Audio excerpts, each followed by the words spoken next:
오늘 하나님을 예배하고 하나님을 만나고 돌아가시기를 바랍니다. 요한계시록 7장 9절에서 10절까지의 말씀입니다. 다 같이 한번 한 목소리로 합독하도록 하겠습니다. 시작.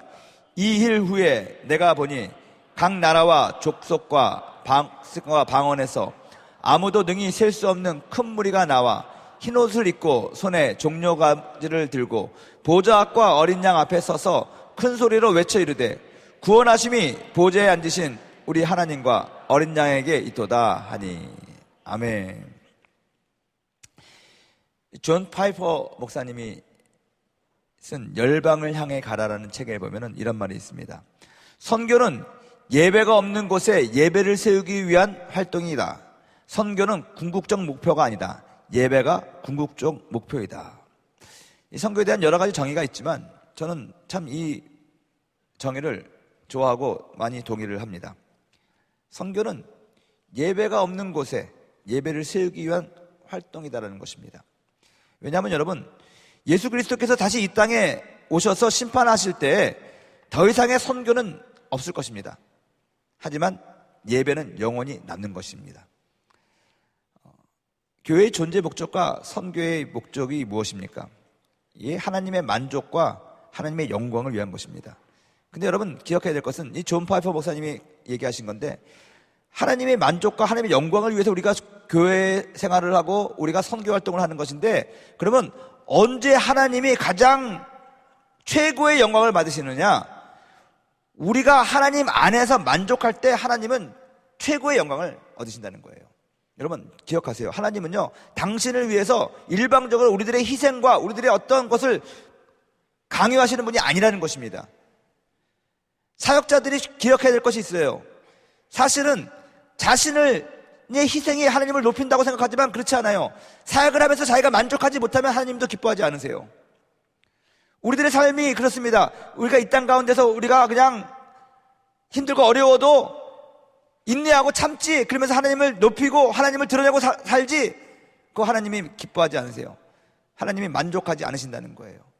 하나님이 받으시는 최고의 영광은 우리가 하나님의 뜻 안에서 만족하며 살 때 최고의 영광을 만드신다는 거예요.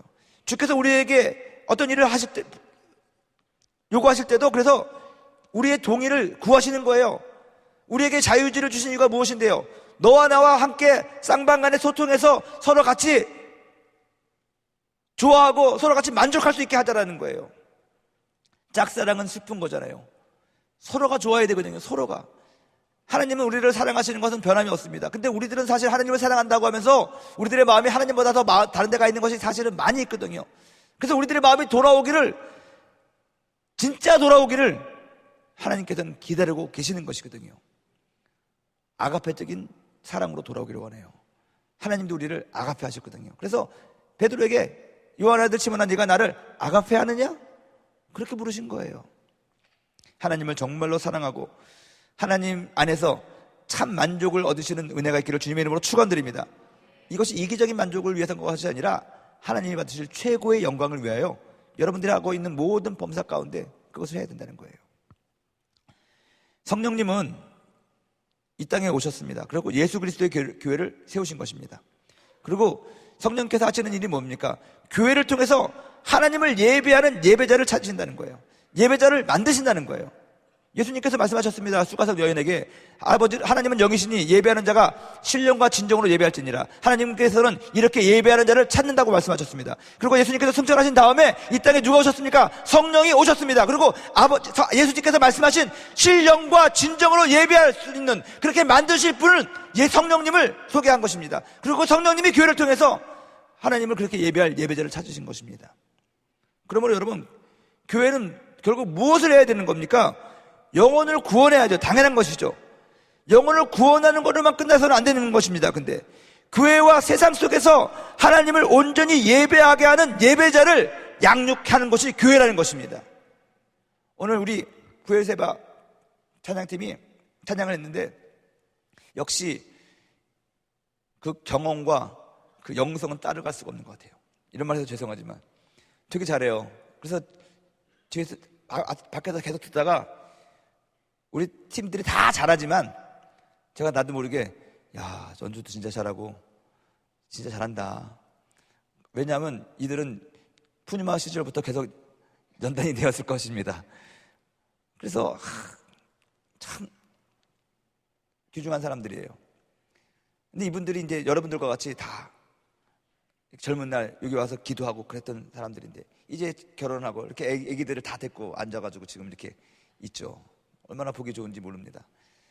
근데 이 예배자, 이 어린아이들에게도 그것을 가르쳐야 돼요. 이 엄마 아빠가 이렇게 하나님을 진심으로 성실하게 예배하는 것처럼 우리 자녀들에게 그것을 양육하고 훈육해야 된다는 거예요.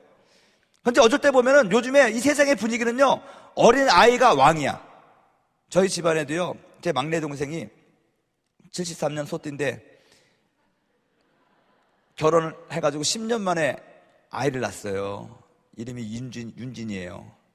근데 얘가 우리 집 대장이에요, 대장. 갑이야, 걔가 지금 6살 정도 됐는데 모든 가족들이 걔한테 순종해요. 우리 아버님은 85세인데 생일 케이크 뽀로로예요. 윤진이를 위해서. 윤진이가 후 불어야지 돼요. 얘가 한번 울면은 할아버지부터 모든 사람까지 난리가 나요. 걔는 정릉에 사는데 걔가 한번 뒤집어지면 일산에 사는 우리 집까지 전화가 와가지고 어떡하냐고. 그래요. 그 얘를 보니까 이 상전이에요, 애들이.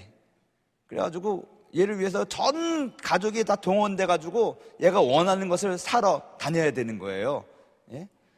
막 그러다 보니까는 아이들이 어쩔 때는 이게 훈련되지 않고 자라는 경우가 있어요. 훈련되지 않고 자라는 경우가 있어요. 근데 저는 우리 젊은 부부들에게 부탁하는 게 다른 건 다 훈련 안 돼도 예배하는 것은 훈련을 시켜야 돼요. 그러면 예배 시간에 막 떠들고 예배 시간에 다 빠지고 울고 그러면 그거 훈련시켜야 돼요. 그러지 말라고. 근데 우리는 그때 모르고 어이구 이거 어떻게 내 새끼 그러면 안 돼요. 철저하게 하나님 앞에 예배 드리는 법은 어렸을 적부터 가르쳐야 되는 거예요. 교회는 하나님을 예배할 신령과 진정으로 예배하는 것을 가르치는 책임이 있어요. 주의 종들이 성도들에게 그런 것을 가르쳐야 되는데 가르치지 못해요. 왜냐하면 영권을 잃어버렸기 때문에 그래요. 그래서 주의 종들은 기도 열심히 하고 우리 성도들에게 분명하게 아닌 건 아니라고 얘기할 수 있는 영권을 가져야 돼요. 얘기하는 것이 무서워가지고 눈치 보다가 가재미 눈이 다 돼요. 그래서 정작 가르쳐야 될 복음에 대해서 가르쳐주지 못하고 하나님에 대해서 가르쳐주지 못하고 뭐 얘기하면 시험 들었다고 할까봐 그거 두려워가지고 떠나는데 그거는 여러분 주의 종은 주의 종으로서의 어떤 영권을 가질 수 있도록 자기의 어떤 영성을 기르고 성실함을 기르고 사람들로부터 신뢰감을 얻을 수 있도록 해야 되는 것이고 성도들은 또 성도 나름대로 이 교회에 오는 목적은 하나님을 예배하는 법을 내가 훈련받아야겠다. 하나님을 정말로 예배하는 예배자가 되어야겠다는 그런 마음과 그런 소원을 가지고 예배를 드려야 된다는 거예요. 여기서 세상에서 얻지 못하는 명예와 어떤 그런 만족감을 사회적인 충족감을 얻으려고 오면 안 되는 것이고 물론 그런 것들이 올 수도 있어요. 근데 그것은 우선순위가 아니라는 것이죠. 교회는 저는 그래서 두 가지라고 생각을 해요. 영혼을 구원하는 일과 구원한 영혼들을 하나님을 예배하는 진정한 예배자로 만드는 일, 그것이 우리 교회가 해야 될 일이라고 저는 생각합니다. 그래서 교회에서 그렇게 예배자로 잘 만들면 그것이 습관이 되어서 자신의 삶에 돌아가서도 하나님을 의식하고 하나님을 예배하는 예배자가 된다는 거예요. 사랑하는 여러분, 저는 이제 선교사가 되고 싶었습니다. 어렸을 적에 제가 한번 간증한 적이 있을 거예요. 그래서 네팔에 선교사로 가고 싶은데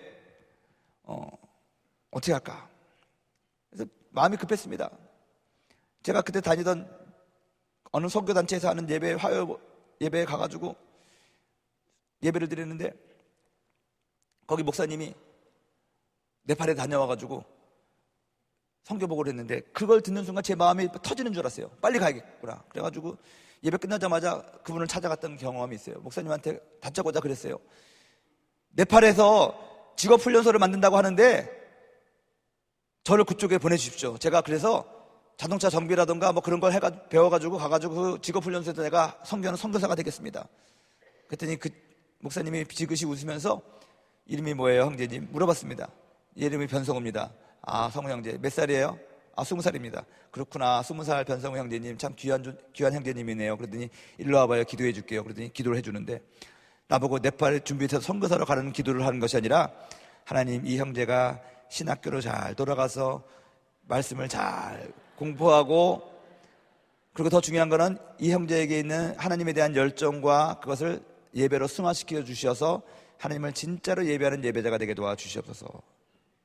1986년도 7월 달에 저한테 한 기도예요. 그게 너무너무 저는 기억이 나요, 지금도. 그래서 기도 좀 받고 나서는 상당히 실망했어요. 네팔에 못 가고, 네팔에 가라는 기도를 아니라 학교 돌아가서 공부 열심히 하고, 저 사람이 근데 내가 신학생인지 어떻게 알았을까? 날 그때 신학생으로 보는 사람은 한 명도 없었거든요. 그래서 저는 찬양팀에 들어가지고 예배자가 됐어요. 그래서 찬양 인도를 하면서, 그때는 캠 대학생교회에서 금요철학 찬양 인도를 하고 그랬는데, 87년도부터 92년도까지 찬양 인도를 한 것 같아요. 이게 영산 싱어즈의 전심인 영산 컨티넨탈 싱어즈라고 있었어요. 그거 만들어가지고 88년부터는 대성전에서도 찬양을 하고 막 그렇게 하다 보니까, 이거 나 선교사로 빨리 준비돼가지고 가야 되는데, 그때도 여기 보면 우리 팀 조슈아들도 오부 예배도 하고 금요일 철야도 하고 5만 군데 다 다니면서 찬양하잖아요. 그런 것처럼 그 당시에도 그랬어요. 한번 봉사 시작하면 정신없이 그냥 대예배도 하고 무슨 카나다 예배도 하고, 주일날도 캠 예배가 있었거든요. 주일날도 하고, 자꾸 찬양하고 맨날 기타만 들고 다니는 거예요. 근데 저는 기타 들고 다니는 것이 부끄러웠어요. 왜냐면 나는 빨리 선교사로 나가야 될 사람인데 왜 자꾸 이거 기타, 배짱이처럼 기타만 들고 다닐까? 그런 생각한 거죠. 근데도 하나님께서는 장장 그 오랜 세월 동안 예배자로 훈련을 시키는 거예요. 예배자로. 근데 날 왜 이렇게 할까? 사람들이 저게 선교사로 간다고 그러면, 너는 예배자가 어울려. 왜 선교사로 간다고 그래?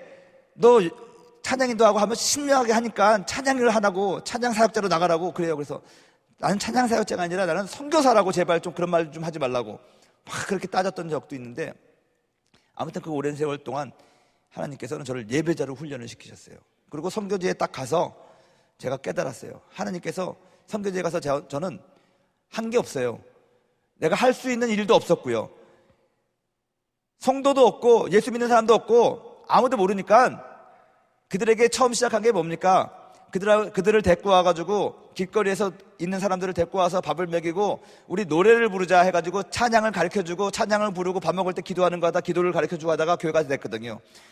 거기서 도착해서 한 일은 바울과 실라가 그랬듯이 예배하는 거였어요. 예배하는 거. 하루 종일 예배하고 찬양하고 기도하고, 그러다 보니까 제가 찬양하고 기도하는 거 소리를 듣고 사람들이 오는 것이고, 예배를 통해서 사람들 처음 만나는 곳에서 기타 들고 가가지고 네팔 노래 한번 배워달라고 그래요. 예쌈 삐리리 레쌈 삐리리, 그거 배워요 내가. 그러고 나서 탁 배워가지고 내가 기타로 쳐주면, 와 기타 잘 친다 그래요. 그럼 나도 배웠으니까 너도 한번 우리 노래 한번 배워볼래? 그래, 배워볼까? 평안을 너에게 주노라, 막 그렇게 가르쳐주고. 근데 중요한 거는 사역의 방법을 얘기하는 것이 아니라, 하나님께서는요 결국 예배자를 만드시기 원하고, 예배를 통해서 이 세상을 구원하고 사람들을 만나주시기 때문에, 선교사로 나가도 우리가 제일 먼저 집중해야 될 것이, 내가 먼저 예배자가 되고 예배를 통해서 사람들을 만나고 교통하고 소통하고 하는 거였다는 거예요. 여러분, 우리 네팔 RTN 교회 가보신 분들이 있겠지만 그분들 예배가 얼마나 절실합니까? 얼마나 간절합니까? 처음부터 그런 게 아니에요. 교회 올 때부터 예배는 이렇게 드려야 된다. 예배는 목숨 걸고 드려야 된다. 오늘 부르는 노래 하나가 네 인생의 마지막 노래라고 생각하고 노래 부르라. 진심으로 하나님 찬양하고, 진심으로 하나님 기도하고, 하나님의 말씀은 언제 역사가 일어날지 모르니까 절대로 졸지 말고, 아버지의 응답이 오늘 올지 내일 올지 모르는 거거든요. 어떻게 잠을 자요? 하나님의 말씀은 저 사람이 무슨 말을 하든지 간에 막 하고, 전 또 네팔 말을 잘 못했기 때문에 처음에, 봐라 나는 주의 종으로서 말을 하는데 네팔 말이 서투르져가지고 너네들이 이해를 못할 수가 있으니까는 정신 똑바로 차리고 들어야 된다 그랬습니다. 그랬더니 또 우리 지체들은 순종해가지고, 혹시 제가 틀린 발음으로 해도 찰떡같이 알아들어요. 엄청나게 집중하거든요. 예배는 그렇게 드리는 거예요. 그랬을 때 하나님을 만나게 되는 거예요. 하나님 앞에서 만족함을 누리고 하나님이 기뻐하신다고 전 믿습니다. 그리고 예배를 통해서 우리는 결국 뭐가 되냐? 우리 포스터에 나온 것처럼 우리 마음의 이 의자에 내가 앉아 있었는데, 이 마음의 의자에 내가 아니라 예수님이 앉아서 우리들을 지배하고 다스리는 거예요. 근데 이번에 제가 그런 전 생각을 하고 그런 믿음을 가지고 이 말씀을 준비했습니다. 근데 오늘 이 예배까지 이 주는 지성소의 예배잖아요. 근데 지성소에서의 예배에서는 우리가 간구할 수도 없고 하나님께서 하시는 말씀을 듣는 거예요. 근데 이번 주에 저에게 참 많은 일들이 일어났습니다. 지성소에서 들려지는 하나님의 음성, 하나님의 역사하시는 베푸시는 상황, 모든 것들이 우리 지체들한테 간증을 보니까 은혜를 받았던 사람이 많아요. 정말로 회사에서도 그렇고 여러분들의 영적인 체험도 하시고 막 많은 거예요. 한편으로는 또 잘 은혜가 안 되는 상황이 변하지 않았습니다 하고 하는 답변도 있었어요. 근데 저 개인적으로는 이번 주만큼 힘든 주가 없었어요. 내가 인생에서 있어서 들어야 될 최고의 독설은 다 들은 것 같아요. 여러 사람으로부터. 이상했어요. 나 이렇게 열심히 설교하고 이렇게 열심히 예배 드리는데 왜 한두 사람이 저한테 그렇게 나쁜 말을 할까? 참 제 마음을 다시 한번 돌아보게 된 거예요. 그러고 나서 제가 깨닫는 것이 있어요. 하나님이 말씀하시는 것이 있어요. 그게 뭐냐면, 성우야, 나는 네 마음의 의자에 내가 앉지 않는다. 그거였어요. 그래서 내가, 하나님, 지금 내가 우리 지체들에게 마음의 의자에 내가 내려가고 예수님을 앉히라고 지금 설교하고 있는데 지금 뭔 소리 하는 것입니까, 이거? 그랬더니, 봐라. 네가 하나님 안에서 만족할 때 내가 최고의 영광을 받는다고 하지 않았니? 나는 내 마음의 의자에 내가 앉지 않고 너랑 함께 있겠다는 거예요. 함께. 모든 일을 할 때 내 뜻대로 하는 것이 아니라 너와 함께 상의하고 너를 존중하고 너와 같이 상의해서 연합해서 어떤 일을 결정하는 것이지 내 마음대로 너를 좌지우지하지 않는다는 거예요. 여러분, 그게 하나님의 사랑이에요. 예배를 통해서 우리는 그렇게 하나님과 서로 교감하고 소통하면서 살아가야 되는 거예요. 그래서 제가 그랬습니다. 그러면 우리 마음의 의자는 영원한 빈 의자입니까? 그랬더니 아니야, 네가 크게 만들어놨잖아. 같이 앉자. 같이 앉자는 거예요. 여러분, 여러분들의 마음의 의자를 크게 하시길 주님의 이름으로 축원드립니다. 두 사람이 함께 만드시기 바랍니다.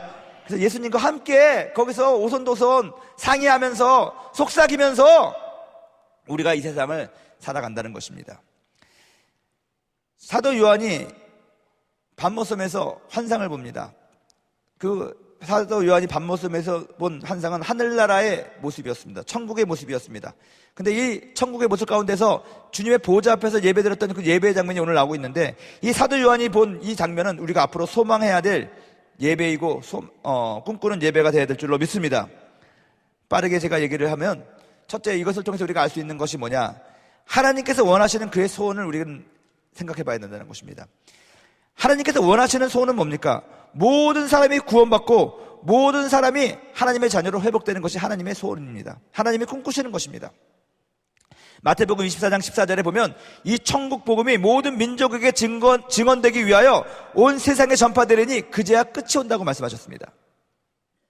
하나님의 소원은 모든 민족과 열방과 방언들이, 모든 사람들이 아버지 하나님의 보좌 앞에 모이는 것입니다. 다 모이는 것입니다. 한번 다 모여보자라는 것입니다. 아버지 앞에 한번 모여보자는 거예요. 제가 기억나요. 강서대교 구장할 때 저도 축제를 하는데 이 성전을 가득 채워야 된다고 합니다. 모이는 것을 동원하고 그런 걸 별로 전 기뻐하지 않았기 때문에 꼭 이래야 될까 하다가 하나님께서 마음을 제 마음을 변화시켰어요. 그러지 말고 지금 너희 교구에 등록되어 있는 사람들만 다 모여도 이 성전은 꽉 차고 날 텐데, 네가 나중에 참가할 이 계시록의 모습을 꿈꾸며 하늘나라의 예배를 꿈꾸며 모든 사람들에게 그렇게 얘기해라. 하나님 만나러 가자고. 하나님 보좌 앞에 한번 다 모여보자고. 그래서 우리 성도들이 그렇게 동원했습니다. 우리 이번에 하나님 보좌 앞에 우리가 다 모일 텐데 한번 대성전에 모여봅시다. 그래서 천국에서 우리가 드려질 그 예배를 미리 한번 연습해 봅시다. 그랬더니 우리 성도들이요 다 모인 거예요. 할렐루야. 그들도 그런 마음이 있는 거예요. 그때 깨달은 게 뭔지 아세요? 그때 무슨 그 사람들 온다고 돈을 쓰거나 다른 데 오거나 그런 적이 없었어요. 아무것도 하지 않았어요. 도리어 선물 줘야지 온다고 그래가지고 물건 산다고 해서 선물도 주지 않았어요. 돈 후원이 들어오면 다시 돌려줬어요. 그냥 우리 하나님 앞에 한번 모여보자. 그래서 우리가 모여가지고 드릴 예배를 한번 꿈꿔보고 한번 드려보자 라고 했을 때 많은 사람들이 성전에 모였어요. 그리고 깨닫게 하셨어요.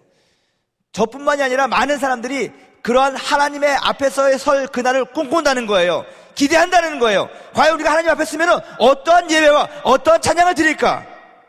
여러분들도 아마 그것이 궁금하고 그것을 기다리고 그것을 소원하고 있을 줄을 저 믿습니다. 그리고 하나님께서 원하시는 것이 두 번째는 뭐냐? 어린 양 예수 그리스도가 모든 이로부터 존귀하심과 찬양을 받는 거예요. 그거 왜 그런지 아십니까? 우리를 사랑하시는 하나님의 그 사랑을, 그 마음을 만족시키기 위하여 예수 그리스도께서 기꺼이 희생하셨고 그의 공로가 하나님을 아주 기쁘시게 했기 때문에 하나님은 다른 어떤 것보다도 그 어린 양 예수가 존귀임을 여김을 받으시고 찬양받기를 원하신다는 거예요. 그래서 우리들의 천국에 가서 우리들 예배에 가장 크게 영광을 받으실 분은 어린 양이에요. 예수 그리스도라는 거예요.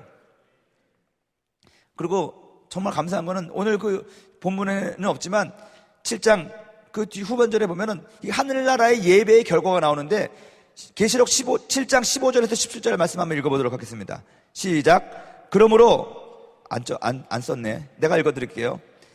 계시록 7장 15절입니다. 그러므로 그들이 하나님의 보좌 앞에 있고 또 그의 성전에서 밤낮 하나님을 섬김에 보좌에 앉으신 이가 그들 위에 장막을 치시리니 그들이 다시는 줄이지도 아니하며 목마르지도 아니하고 해나 아무 뜨거운 기운에 상하지도 아니하리니 이는 보좌 가운데에 계신 어린 양이 그들의 목자가 되사 생명수 샘으로 인도하시고 하나님께서 그들의 눈에서 모든 눈물을 씻어주실 것임이라. 여러분, 하나님께서 원하시는 세 번째는 뭐냐면 모든 이들의 눈에서 눈물을 씻어주신다는 거예요. 더 이상 슬프지 않아요. 더 이상 아프지 않는다는 거예요. 그리고 여러분, 어린 양 예수가 우리를 어디로 인도합니까? 생명수 샘으로 인도하는 거예요. 생명수. 여러분 기억하세요? 에덴의 예배 드릴 때 에덴에는 나무가 두 개가 있었죠. 하나는 선악을 알게 하는 나무고 하나는 뭐죠? 생명나무예요. 우리는 생명나무에서 나오는 열매를 맺고 영원히 살 수 있었는데 그것을 포기하고 선악을 알게 하는 나무를 땄잖아요. 저 천국에는, 저 하늘나라에는 무엇이 있느냐? 생명수 샘이 있어서 우리를 영원히 살게 한다는 것이죠. 근데 어린 양 예수가 우리의 목자가 되어서 우리 눈에서 모든 눈물을 씻어내시고 그 생명수 샘에서 나오는 그 생명의 물로 우리를 먹이시고 우리를 만족시킨다는 거예요. 하나님께서 원하시는 것이 그거예요. 모든 사람들을 모으고 그들로부터 어린 양 예수가 찬양받게 하고 그 찬양하는 그 사람들, 모든 사람들의 눈에서 눈물을 씻겨내고 영생을 주는 거라는 거예요. 우리는 이런 것을 기대하며 모든 민족과 열방과 방언들이 하나님의 보좌 앞에 설 그날을 위해서 우리는 살아야 될 줄로 믿습니다. 이 일은 언제 생겨지게 되느냐? 오늘 본문 첫 번째 나온 말씀, 이 일 후에예요. 이 일 후에. 어떤 일입니까? 모든 민족들이 하나님 앞에 모일 수 있도록 우리가 전도하고 우리가 선교해야 된다는 거예요.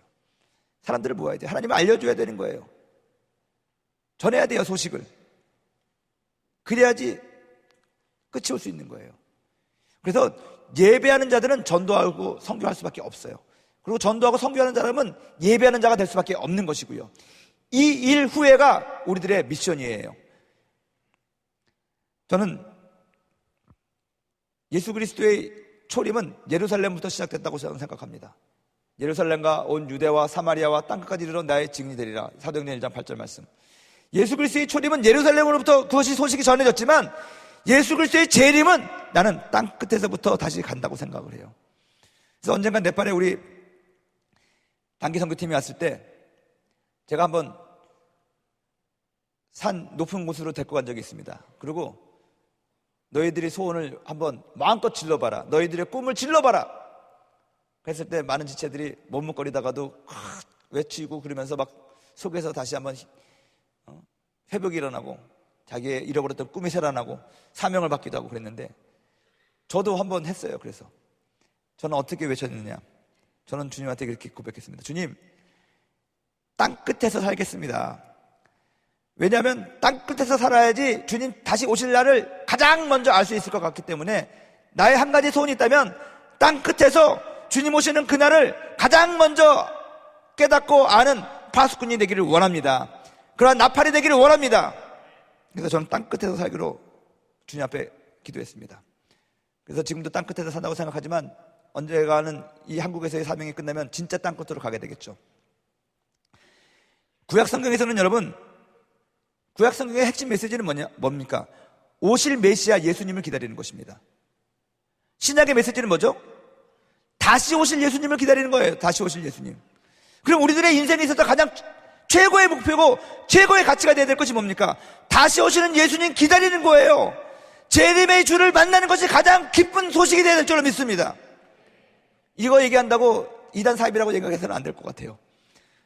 신약 성경에서 가르치는 것이 뭐냐면 재림 예수를 가르치니까 우리들은 자나서나 안 지나서나 다시 오실 예수님을 기대하고 고대하고 살아가는 것이지, 과거의 예수님, 지금 이 땅에서 우리가 살아가는데 필요한 어떤 축복과 은혜와 필요를 충족하기 위한 예수님, 그게 아니라는 것이죠. 저는 다시 오실 예수님 기다리며 마지막 주님의 보좌 앞에서 이렇게 모든 민족과 열방과 방언들이 주님을 노래할 때 그때는 찬양 인도하고 싶어요. 거기서 예배는 다시 오시는 예수님을 기다리는 것이 전 예배라고 저는 생각합니다. 여러분들이 어디서 무엇을 하든지 간에 그 일 이후에 그것을 생각하시면서 예수님 다시 오신 것을 꿈꾸시고 예수님 앞에 신령과 진정으로 예배드리는 그런 예배자로서 살아가는 은혜가 있기를 주님의 이름으로 축원드립니다. 이것이 하나님의 꿈꾸는 일이라면 하나님은 또 우리를 하나님 뜻 안에서 만족시키는 분이니까 우리의 꿈도 중요해요.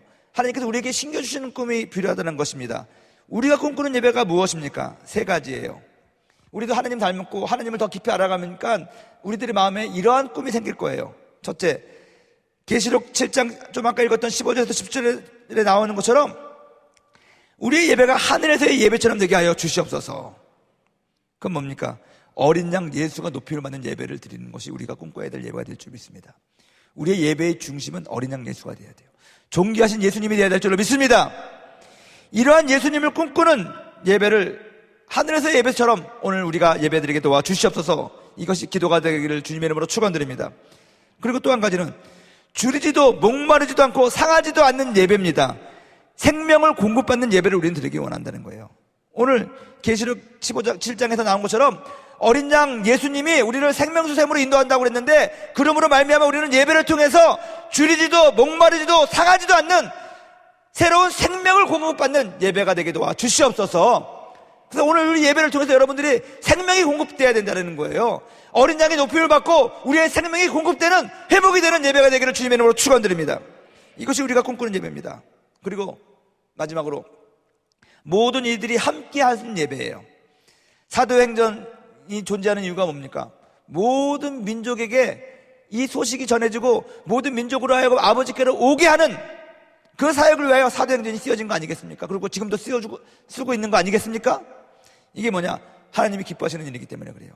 그래서 우리들의 꿈꾸는 예배는 할 수만 있으면 많은 사람들이, 모든 사람들이 모여서 주님을 예배하고 주님을 찬양하고 어린 양을 높이고 우리들의 모든 것이 공급되고 회복되는 하나님이 진짜 기뻐하시는 예배를 꿈꿔야 될 줄로 믿습니다. 21일간의 이 예배를 통해서 여러분들의 개인과 우리 액팅 대학 청년국의 모든 예배, 나아가 우리 여의도 순복음교회의 모든 예배가 이러한 하나님이 기뻐하시는 예배, 생명을 공급받는 예배, 어린 양의 높임을 받는 예배가 되기를 주님의 이름으로 축원드립니다. 그리고 하나님의 만족과 하나님의 기쁨과 하나님의 능력과 하나님의 거룩함이 흘러나오는 그런 예배가 돼서 많은 이들로 하여금 하나님의 영광을 체험하고 주께로 돌아오게 되는 그러한 은혜가 있는 예배가 되기를 주님의 이름으로 축원드립니다. 우리 한번 찬양하고 기도할 때, 오늘은 그래서 천국에서 우리가 어린 양 앞, 하나님의 보좌 앞에서 드려야 되는 예배처럼 존귀한 우리 어린 양 예수를 높이는 그런 찬양을 드리고 기도하길 원합니다. 자리에서 나같이 일어나셔서 기도하실 때, 주님, 어린 양 예수를 높이는 예배 드리기 원하며 우리들의 모든 슬픔과 고통과 어려움이 회복이 되고 하나님으로부터는 생명을 공급받고 어린 양 예수가 주시는 생명수샘에서 나오는 그 생명을 받는 예배가 되게 도와주시옵시고, 무엇보다 21일간의 모든 이 예배가 하나님이 기뻐하시고 하나님이 만족하시고, 그러므로 말미암아 우리도 마음에 기쁨과 평안과 만족이 있는 그런 예배가 되게 도와주시고, 앞으로 살아갈 모든 일들 가운데, 예배 가운데 이러한 하나님의 역사가, 하나님을 예배하는 예배자로서 사는 즐거움과 행복이 있게 하여 주시옵소서.